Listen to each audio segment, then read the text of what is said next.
tulemast Tartu Kunstimuuseumisse. Ja täna teeme väikse tutvustava ringi selle näituse, mis on siin esimesel ja teisel korrusel. Näituse pealkiri on aruanne publikule. Näituse tööd, mida me näeme, on kõik pärit meie muuseumikogudest. Ja kuna üks muuseumi põhirolle on koguda kunsti, iga aasta muuseum ostab erinevaid kunstiteoseid, siis siin võid seotud ka raha teemaga, teos, siis tihtipeale ta võib-olla annab mõne teose näiteks lisaks juurde, siis oleks see justkui annetus, aga see tuleb koos selle ostuga. Kui ta siis välja tuua, siis võib-olla näiteks Kaido Oler kunstiteos, tema on selline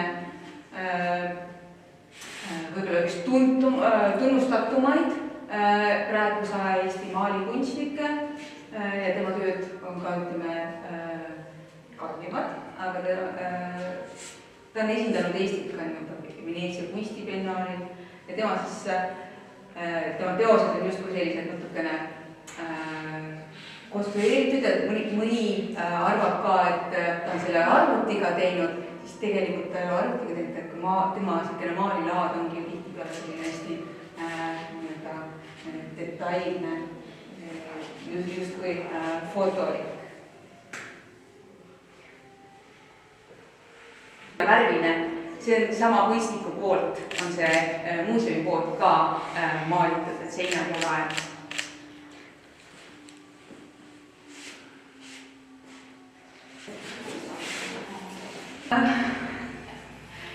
Ainuisikuliselt, vaid meil on olemas nii-öelda ostukomisjon, mis koosneb siis mitmest nii-öelda isikust ja siis protsess võib olla päris pikk, sest kunstnikuga või selles mõttes, et otsustamine võib ju olla kiire, aga näiteks kunstnikuga suhtlemine, nii-öelda arutada, mis see hind on ja kõik see võtab tegelikult ja nii-öelda see lepingud ja rahaline see võtab ka. Siis muuseum valib. Vastupidist juhtumit, kui kunstnik on öelnud ühe hinna ja meile on tundnud, et võib-olla ta küsib liiga vähe. Et sellist asja on ka. Seda juhtub noorte kunstnikega. Kui sa oled niisugune tunnustatud kunstnik, siis see tavaliselt ei ole, aga noored kunstnik tavaliselt siis kipuvad nii-öelda vähem küsima oma tööde eest. Niisugune töö, kas ta on kõneda nüüd Rootsis tegi, seda on vähem Eesti muuseumides, väga vähe ütleme. Ja meie muuseumil oli hea võimalus tema perekonnalt, tema pärijatelt siis saada üks selline teos tema Rootsi perioodilt. Et kauem ta sinna jäi ja nägi, et enam tagasi tulla ei saa, siis ta hakkas juba rohkem maalima ka nii-öelda Rootsi maastiku, Lapimaal põhjavõrrad ja kõik see, et see töö veel. Tee, kuidas siis selle 10 aasta jooksul muuseum on saanud teoseid oma kogusse, on läbi Mati Niiluse erakogu.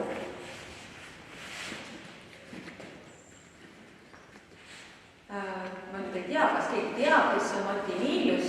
Tema on siis legendaarne kunstikoguja, elas siin samas Tartus ja kogus siis nõukogude ajal erinevat kunsti, mitte ainult Eesti, vaid ütleme Baltikum, Venemaa, siin Peterburg, Moskva, seal oli ta nagu kunstnike ringkonnas hästi palju nii-öelda sõpru ja tuttavaid. Ja mille poolest tema kogu niisugune oluline on, et ta kogus nõukogude ajal seda avangardkunsti, seda põrandalast kunsti, mitte siis seda ametlikku nõukogude kunsti. Et selle tõttu on tema kogu hästi põnev ja huvitav olnud. Ja mõned tööd ta siis suuremad, olulisemad töötaja tõi mingi hetk muuseumi hoidlatesse nii-öelda deposiithoiusena, et tal ei olnud endal kuskil neid hoida.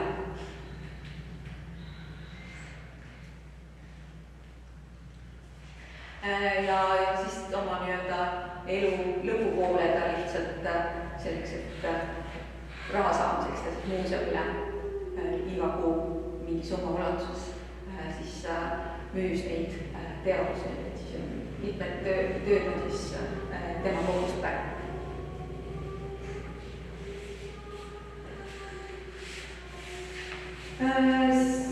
Võib-olla siis üks siin on selle 60. 70. Eesti avangardkunsti üks olulisemaid naiskunstnikke Sirje Runge, kes just läheneb hästi minimalistlikult oma loomuses maalikunstile läheneb jah, hästi minimalistlikult. Siin on tegelikult kaks tööd, üks on nii ühel pool, aga teisel pool. Üks on poliitik ja teine on poeet. Ja teisel pool on vastupidi, et nad justkui maadlevad omavahel ja kes siis nagu peab, kas siis kultuur peab või poliitika peab, et selline natukene mõistumäng, et kes siis juhib.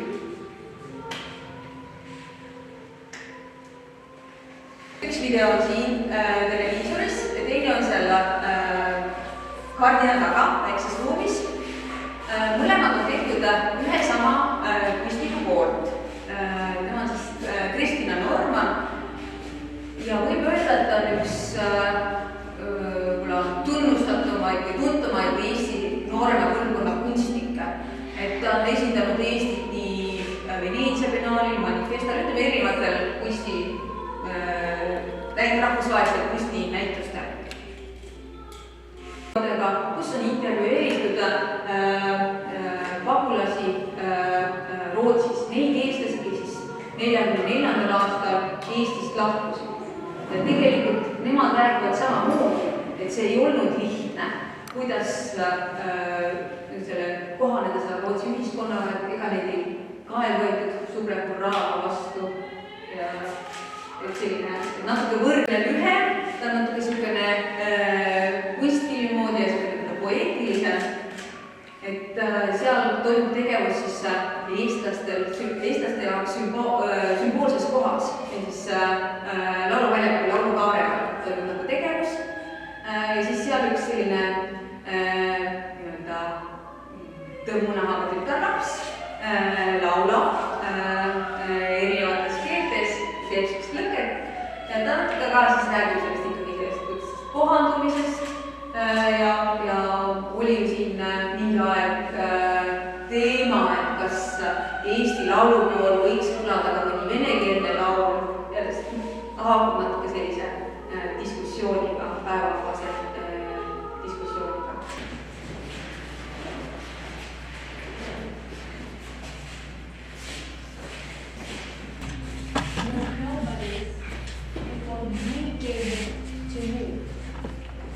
As we made you, as we lost you, we burned ourselves.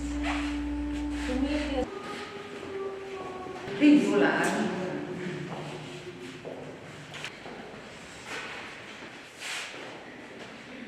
Ma olen ka nõukogude ajal elanud ja mina arvan, et ma nõukogude aega ideaalis oleks kunstnikuga, kes varjab ennast pseudonüümi taha soovfond. Ja tema siis kasutab võib-olla sellist natukene pop-kunstniku miksivat tehnikat, kus ta siis kasutab erinevaid tähelepanekuid elust ja kunstist. Et tegelikult see kujutamislaad, see stiil, see keha ja need nahkpüksid, et need viitavad siis ühele Soome kunstniku loomingule, kes on siis Tommo Finland.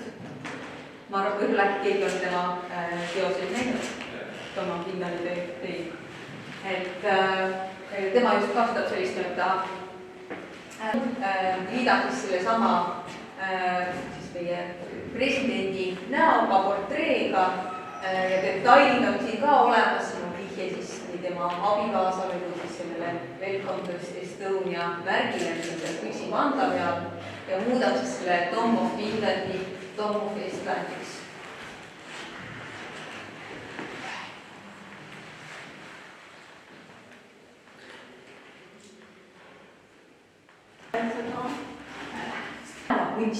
kunstimuuseumist. Ütleme, kunstnik ei ole.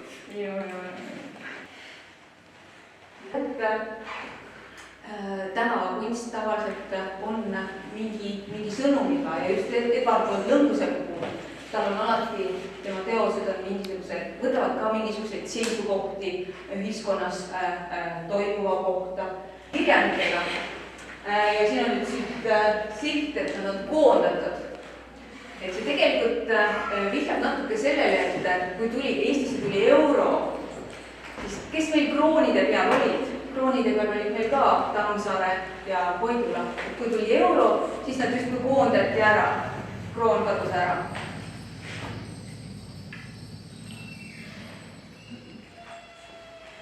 Kas nad jäid töötuks? Selles mõttes elitaarne, ütleme. Selline palju inimestega, aga see.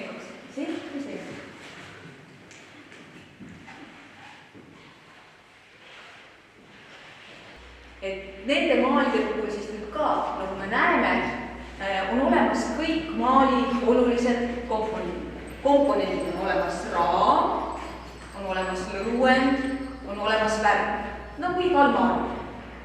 Aga see, kuidas siis kunstnik selle maali üles ehitab, see on hoopis teistsugune, ta lahutab selle laiali, paneb teistpidi kokku, ta mängib sellega teistmoodi kui traditsiooniline maal. Et selles suhtes ta otsib sellele uusi tähendusi ja mõtteid sellele maalikunstile tegelikult nende vahenditega. Kui me vaatame ka Eesti poliitmaastikul toimubki see koalitsiooni läbirääkimised toimuvad pärast. Mis siin on väga vaeva.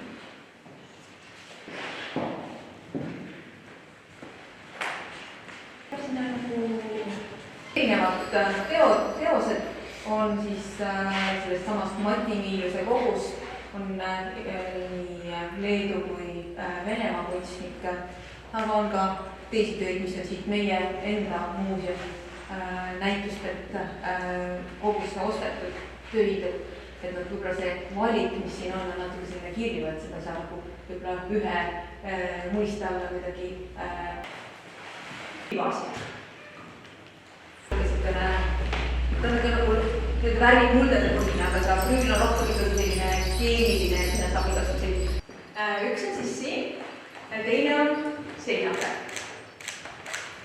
No võib-olla alustame siis sellest põnevast teosest, mis väriseb ja teeb häält ka.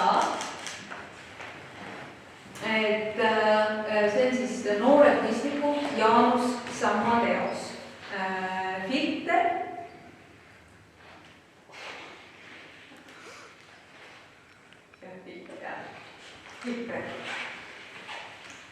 Ja kunagi ta tegi selle teose just täpselt selle ruumi jaoks, teise näitusel. Et tihtipeale kunstnikud võtavad inspiratsiooni mingist kindlast näiteks kohast või ruumist, kuhu nad selle teose loovad. Nii ka selle teose puhul.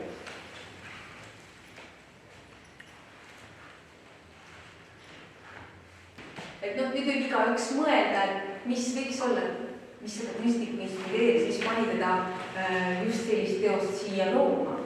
Miks see teos vahepeal kustub, väriseb. Kuigi majakas vajuga juba oluliselt kauem aega tagasi, siis legendi kohaselt, mis teise maailmasõja ja see kivisilda kati pommitati, et siis see maja vajus veel rohkem. Et võib-olla ta vihjab natuke sellisele sõja ajal, see müra, siin on natuke see helimüra, et mitte võib-olla lennukid lendavad kuskil on ja siis pommitamine käib, siis lamp päriselt laes ja natuke selline. Ja nüüd sellest viimasest teosest ka. Et selle teose kohta on selline huvitav fakt, et see on üks teos. Et see ei ole mitte eraldi erinevad pildid, vaid üks teos. Et see teos on selle näituse kõige kallim teos.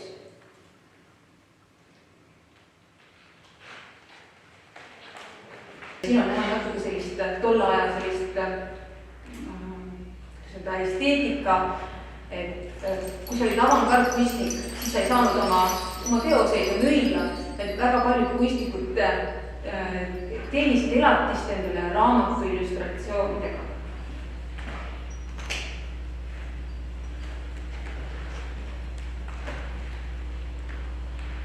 Meil ei ole enam nagu võimalik neid kunsti hoidmine järeltulevate põlvede jaoks, et kui ta jääks kuskile laiali, siis võivad nad lihtsalt ära kaotada. Ja nendega midagi juhtuda, et võib-olla kunstniku järel tulevad juba mingisugused kaugemad põlved, nemad ei oska seda võib-olla hinnata nii palju üldse. Et võib-olla neil jääb lihtsalt ette, nad tahaksid üldse ära saada. Meil ei ole kodus ruumi, ma viskan lihtsalt üle ära. Muuseas on kõik väärtustavad neid teoseid.